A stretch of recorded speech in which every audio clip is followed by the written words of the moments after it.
Hello दोस्तों, कैसे हो आप सब लोग? मैं अंजलि आपके अपने चैनल अंजलि हिंदी अध्ययन में आपका स्वागत करती हूँ।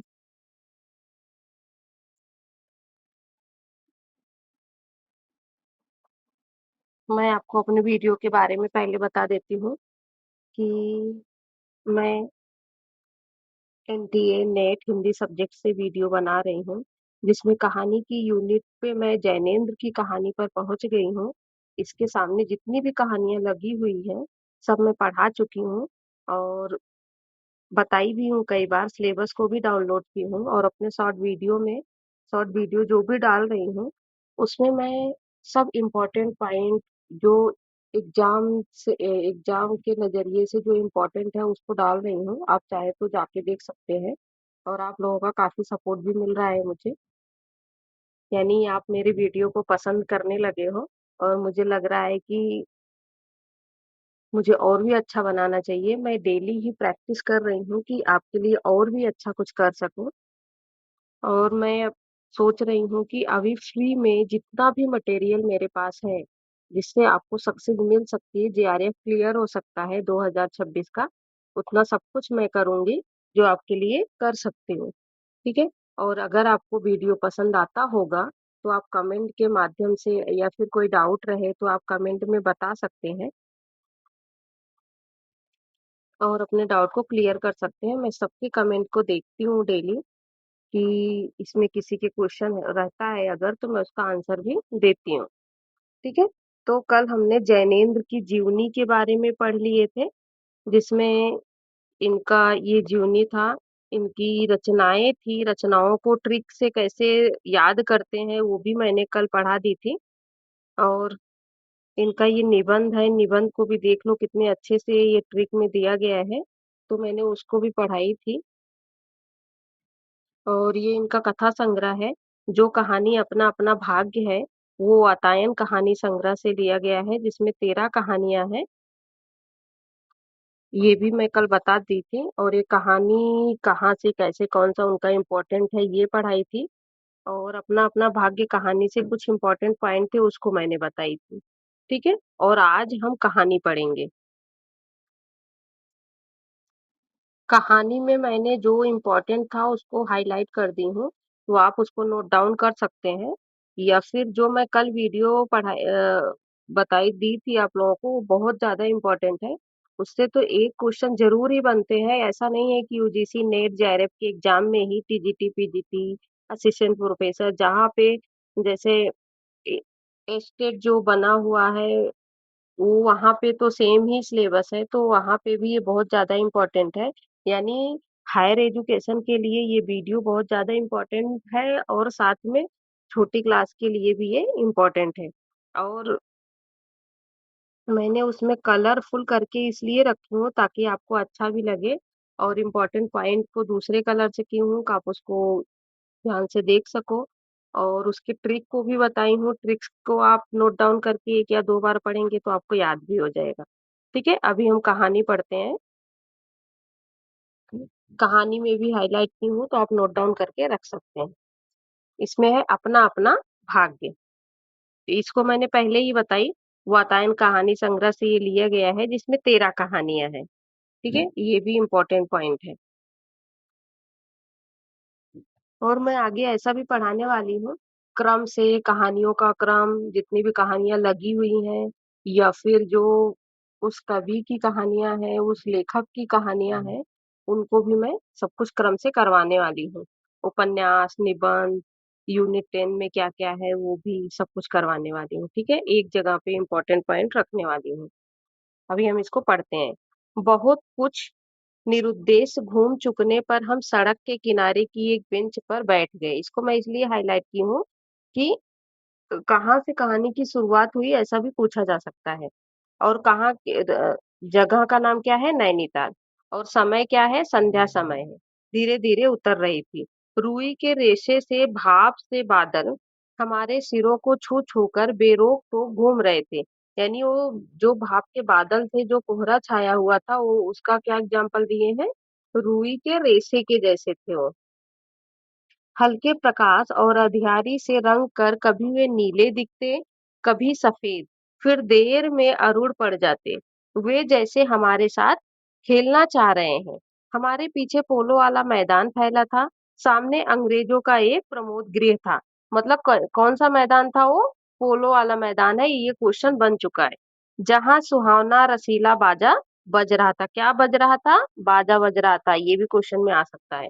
और पाशौर में था वही सुरम में अनुपम नैनीताल, नैनीताल की जगह है वो। ताल में किश्तियां अपने सफेद पाल उड़ाती हुई एक दो अंग्रेज यात्रियों को लेकर इधर से उधर और उधर से इधर खेल रही थी। कहीं कुछ अंग्रेज एक एक देवी सामने प्रस्थापित कर अपनी सुई सी शक्ल की डोंगियों को मानो शर्त बांध कर सरपट दौड़ रहे थे।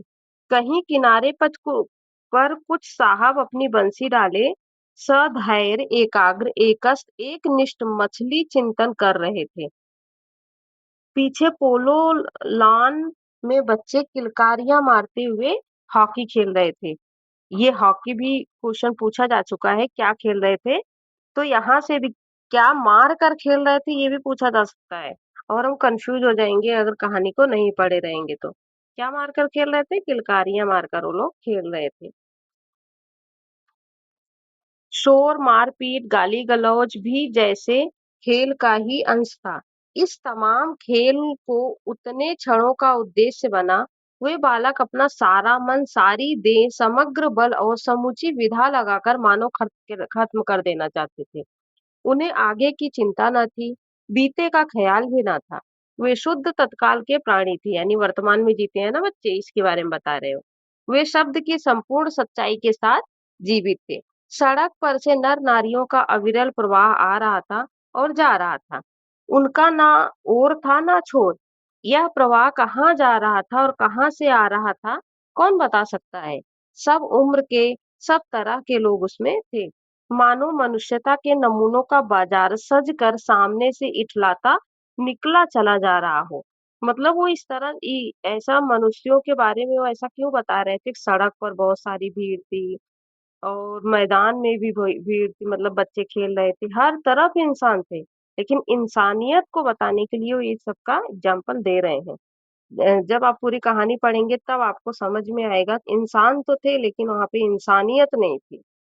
अधिकार गर्व में तने अंग्रेज उसमें थे और चिथड़ों में सजे घोड़ों की बाग थामे वे पहाड़ी उसमें थे, जिन्होंने अपनी प्रतिष्ठा और सम्मान को कुचल कर शून्य बना लिया है और जो बड़ी तत्परता से दुम हिलाना सीख गए हैं। भागते खेलते हंसते शरारत करते लाल लाल अंग्रेज बच्चे थे और पीली पीली आंखें फाड़े पिता की उंगली पकड़कर चलते हुए हिंदुस्तानी नैनिहाल भी थे। अंग्रेज पिता थे जो अपने बच्चों के साथ भाग रहे थे, हंस रहे थे और खेल रहे थे। उधर भारतीय पितृदेव भी थे। मतलब अभी तक तो अंग्रेजों के बारे में बताए, अभी वो भारतीयों के बारे में बता रहे हैं, जो बुजुर्गों को अपने चारों तरफ लपेटे धन संपन्नता के लक्षणों का प्रदर्शन करते हुए चल रहे थे। अंग्रेज रमणिया थी जो धीरे धीरे नहीं चलती थी। रमणिया मतलब वहां पे वो स्त्रियों की बात कर रहे हैं अंग्रेजों की। तेज चलती थी, उन्हें ना चलने में थकावट आती थी, ना हंसने में मौत आती थी। कसरत के नाम पर घोड़े पर भी बैठ सकती थी और घोड़े के साथ ही साथ जरा जी होते ही किसी किसी हिंदुस्तानी पर कोई भी फटकार सकती थी। वे दो दो तीन तीन चार चार की टोलियों में निसंग निरापद इस प्रवाह में मानो अपने स्थान को जानती हुई सड़क पर चली जा रही थी। वहां पे वो बता रहे हैं अंग्रेज स्त्रियां कैसी थी और हमारे देश की स्त्रियां कैसी थी, दोनों में डिफरेंसेस बता रहे हो। तो ये भी हमको ध्यान में रखना पड़ेगा। उधर हमारी भारत की कुलक्ष्मी सड़क के बिल्कुल किनारे दामन बचाती और संभालती हुई साड़ी की कई तहों में सिमट सिमट कर लोक लाज स्त्रीत्व और भारतीय गरिमा के आदर्श को परिवेष्टनों में छिपाकर सहमी सहमी धरती में आंखें गाड़े कदम कदम बढ़ रही थी। मतलब ऊपर तो उन्होंने अंग्रेजों का बताया और इधर हमारे हमारे यहाँ की स्त्रियों के बारे में बता रहे हैं। इसके साथ ही भारतीयता का एक और नमूना था। अपने कालेपन को खुरच खुरच कर बहा देने की इच्छा करने वाला अंग्रेजी दा पुरुषोत्तम भी थे। जो नेटिवों को देखकर मुंह फेर लेते थे और अंग्रेजों को देखकर आंखें बिछा देते थे। यानी जो एक भारतीय थे, उनको क्या बोल रहे हो, जो पुरुषोत्तम जी थे वो बोल रहे हैं कि उसमें कि जो वो भारतीयों को देखते थे या नेटिव यानी जो अपने देश के थे उनको देखते थे, ये नेटिव यहाँ पे इंग्लिश शब्द है। जो अपने देश के लोग थे जब उनको देखते थे तो मुंह फेर लेते थे, और जब वो अंग्रेजों को देखते थे तो अपनी आंखें बिछा देते थे, यानी उनका स्वागत करते थे। मानो भारत भूमि को इसी अकड़ के साथ कुचल कुचल कर चलने का उन्हें अधिकार मिला है। घंटे के घंटे सरक गए, अंधकार गाढ़ा हो गया, बादल सफेद होकर जम गए, मनुष्यों का वह तांता एक एक कर छीड़ हो गया, मतलब जो आने जाने वाले मनुष्य थे वो थोड़े कम होने लगे। अब इक्का दुक्का आदमी सड़क पर छतरी लगा कर निकल रहा था। छतरी क्यों लगा रहे थे? क्योंकि स्नोफॉल हो रहा था वहां पे बर्फबारी हो रही थी। हम वहीं के वहीं बैठे थे, सर्दी सी मालूम हुई, हमारे ओवरकोट भीग गए थे। पीछे फिरकर देखा, यह लाल बर्फ की चादर की तरह बिल्कुल स्तब्ध और सुन्न पड़ा था। सब सन्नाटा था। तल्ली लाल की बिजली की रोशनियां दीपमालिका सी जगमगा रही थी। वह जगमगाहट 2 मील तक फैले हुए प्रकृति के जल दर्पण पर प्रतिबिंबित हो रही थी, और दर्पण का कांपता हुआ, लहरें लेता हुआ वह जल प्रतिबिंबों को 100 गुना 1000 गुना करके उनके प्रकाश को मानो एकत्र और पूंजीभूत करके व्याप्त कर रहा था। पहाड़ों की सिर पर भी की रोशनियां तारों सी जान पड़ती थी। हमारे देखते देखते एक घने पर्दे ने आकर इन सबको ढक लिया।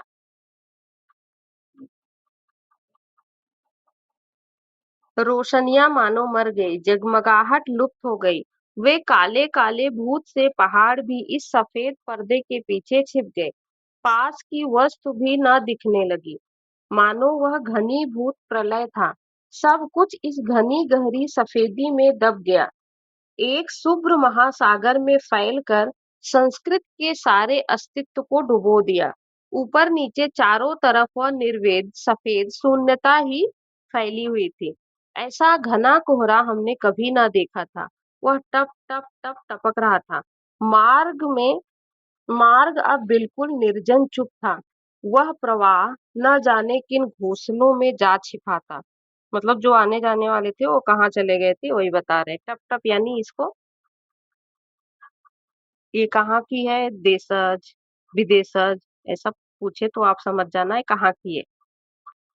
उस बृहदाकार शुभ्र शून्य में कहीं से 11 बार टन टन हो उठा, जैसे कहीं दूर कब्र में से आवाज आ रही हो।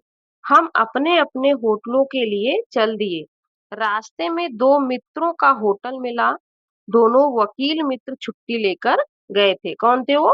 वकील, वो भी ध्यान में रखना है। हम दोनों आगे बढ़े, हमारा होटल आगे था। ताल के किनारे किनारे हम चल रहे थे। हमारे ओवरकोट तर हो गए थे। बारिश नहीं मालूम होती थी, पर वहां तो ऊपर नीचे हवा से कण कण में बारिश थी। सर्दी इतनी थी कि सोचा कोट पर एक कंबल और होता तो अच्छा होता। रास्ते में ताल के बिल्कुल किनारे पर बेंच पड़ी थी। मेरा जी बेचैन हो रहा था। झटपट होटल पहुंचकर इन भीगे कपड़ों से छुट्टी पा गरम बिस्तर में सिप छिप कर सोना चाहता था, पर साथ के मित्रों की सनक कब उठेगी, कब थमेगी इसका पता ना था, और वह कैसी क्या होगी इसका भी कुछ अंदाजा ना था। उन्होंने कहा, आओ जरा यहाँ बैठे, मतलब अभी बताएंगे वो कहाँ पे बैठे थे। हम उस चूते कोहरे में रात के ठीक 1 बजे, कितने बजे? 1 बजे, ये भी ध्यान में रखना है, तालाब के किनारे उस भीगी बर्फ सी ठंडी हो रही लोही की बेंच पर बैठ गए। 5, 10, 15 मिनट हो गए। मित्र के उठने का इरादा ना मालूम हुआ। मैंने खिसिया कर कहा, मतलब गुस्से में बोले, चलिए भी।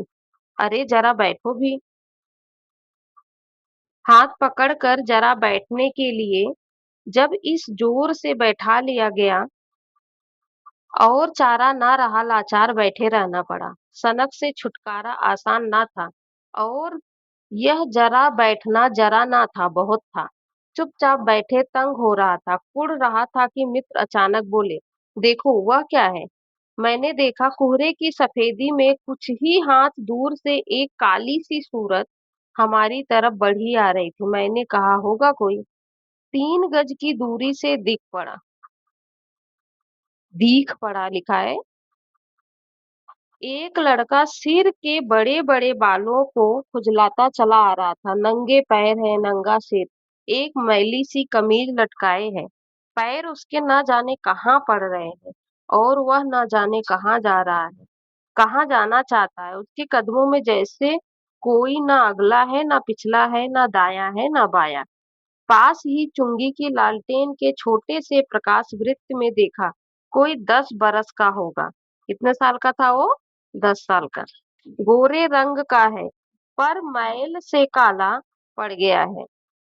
आंखें अच्छी बड़ी पर रूखी है। माथा जैसे अभी से झुर्रियों से खा गया है। वह हमें न देख पाया। वह जैसे कुछ भी नहीं देख रहा था, ना नीचे की धरती, ना ऊपर चारों तरफ फैला हुआ कोहरा, ना सामने का तालाब और ना बाकी दुनिया।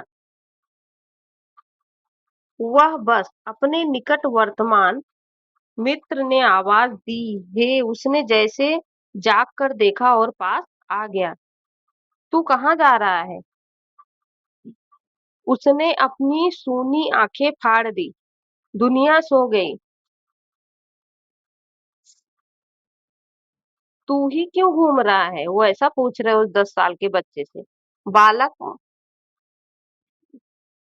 मौन मुंह फिर भी बोलता हुआ चेहरा लेकर खड़ा रहा। कहाँ सोएगा? यहीं कहीं। मतलब ये लोग पूछ रहे बालक उस बच्चे से कहाँ सोएगा, वो बोल रहा यहीं कहीं। कल कहाँ सोया था? दुकान पर। आज वहां क्यों नहीं? नौकरी से हटा दिया। क्या नौकरी थी? सब काम, 1 रुपया और जूठा खाना। मतलब वो सब काम करवाते थे, 1 रुपए देते थे दिन भर में और उसको जूठा खाना देते थे। फिर नौकरी करेगा? हाँ। बाहर चलेगा? हाँ। आज क्या खाना खाया? कुछ नहीं। अब खाना मिलेगा? नहीं मिलेगा। यूं ही सो जाएगा? हाँ। कहाँ? यहीं कहीं, इन्हीं कपड़ों में। बालक फिर आंखों से बोलकर मुंह खड़ा रहा। आंखें मानो बोलती थी, यह कौन कैसी मूर्ख, कैसा मूर्ख प्रश्न है। माँ बाप हैं? हैं। कहाँ? 15 कोस दूर गांव में। कितने कोस दूर थे? 15 कोस। वो भी अपने को ध्यान में रखना है। तू भाग आया? हाँ। क्यों? मेरे कई छोटे भाई बहन थे, सो भाग आया। वहां काम नहीं, रोटी नहीं। बाप भूखा रहता था और मारता था। माँ भूखी रहती थी और रोती थी। सो भाग आया। एक साथी और था उसी गांव का, मुझसे बड़ा था। दोनों साथ आए यहाँ। यह अब नहीं है। कहाँ गया? मर गया। मर गया? हाँ, साहब ने मारा और वो मर गया। अच्छा, हमारे साथ चल। वह साथ चल दिया। लौटकर हम वकील दोस्तों के होटल में पहुंचे। वकील साहब, वकील लोग होटल के ऊपर के कमरे से उतर कर आए। कश्मीरी 2 साला लपेटे, मोजे चढ़े, पैरों में चप्पल थी, स्वर में हल्की सी झुंझलाहट थी, कुछ लापरवाही थी। आहा, फिर आप कहिए। आपको नौकर की जरूरत थी ना? देखिए यह लड़का है। कहाँ से ले आए? इसे आप जानते हैं? जानता हूँ, यह बेईमान नहीं हो सकता। अजी, ये पहाड़ी बड़े शैतान होते हैं। बच्चे बच्चे में गुल छिपे रहते हैं। आप भी क्या अजीब है, उठा लाए कहीं से। लो जी, ये नौकर लो। मानिए तो यह लड़का अच्छा निकलेगा। आप भी। जी, बस खूब है। ऐरे गैरे को नौकर बना लिया जाए, अगले दिन वह न जाने क्या क्या लेकर चंपत हो जाए। आप मानते ही नहीं, मैं क्या करूं? माने क्या खाक? आप भी जी अच्छा मजाक कर लेते हैं। अच्छा अब हम सोने जाते हैं। और वे 4 रुपए रोज के किराए वाले मकान में सजी मसहरी पर सोने झटपट चले गए। कितने रुपए के मकान में रहते थे? 4 रुपए। वकील साहब के चले जाने पर होटल के बाहर आकर मित्र ने अपनी जेब में हाथ डालकर कुछ टटोला, पर झट कुछ निराश भाव से हाथ बाहर कर मेरी ओर देखने लगे। क्या है? इसे खाने के लिए कुछ देना चाहता था। अंग्रेजी में मित्र से कहा, मगर 10-10 के नोट हैं। नोट ही शायद मेरे पास है। देखूं? मतलब दोनों अपने जेब में देख रहे हैं। सचमुच मेरे पॉकेट में भी नोट ही है। हम फिर अंग्रेजी में बोलने लगे। लड़के के दांत बीच-बीच में कटकटा उठते थे। कड़ाके की सर्दी थी। मित्र ने पूछा, तब मैंने कहा, 10 का नोट ही दे दो। सकपका कर मित्र मेरा मुंह देखने लगे। अरे यार, बजट बिगड़ जाएगा। हृदय में जितनी दया है, पास में उतने पैसे नहीं है। तो जाने दो, यह दया ही इस जमाने में बहुत है। मैंने कहा। मित्र चुप रहे, जैसे कुछ सोचते हैं रहे। फिर लड़के से बोले, अब आज तो कुछ नहीं हो सकता, कल मिलना। वह होटल डी पब जानता है? कौन सा? उनके होटल का क्या नाम था? Hotel D pub. वहीं कल 10 बजे मिलेगा। हाँ, कुछ काम देंगे हुजूर। हाँ हाँ, ढूंढ दूंगा। तो जाऊं? हाँ। ठंडी सांस खींच कर मित्र ने कहा, कहाँ सोएगा? यहीं कहीं बेंच पर, पेड़ के नीचे, किसी दुकान की भट्ठी में। बालक फिर सिर उसी प्रेत गति से एक ओर बढ़ा और कुहरे में मिल गया।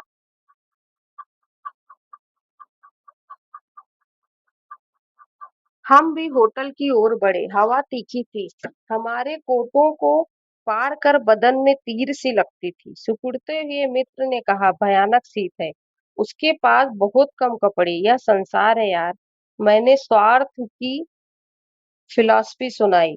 चलो अपने बिस्तर में गर्म हो लो, फिर किसी और की चिंता करना। उदास होकर मित्र ने कहा, स्वार्थ जो कहो, लाचारी कहो, निष्ठुरता कहो या बेहयाई। दूसरे दिन नैनीताल। स्वर्ग के किसी काले गुलाम पशु के दुलारे का वह बेटा, वह बालक, निश्चित समय पर हमारे होटल होटल डी पब में नहीं आया। हम अपनी नैनीताल की सैर खुशी खुशी खत्म कर चलने को हुए। उस लड़के की आस लगाते बैठे रहने की जरूरत हमने ना समझी।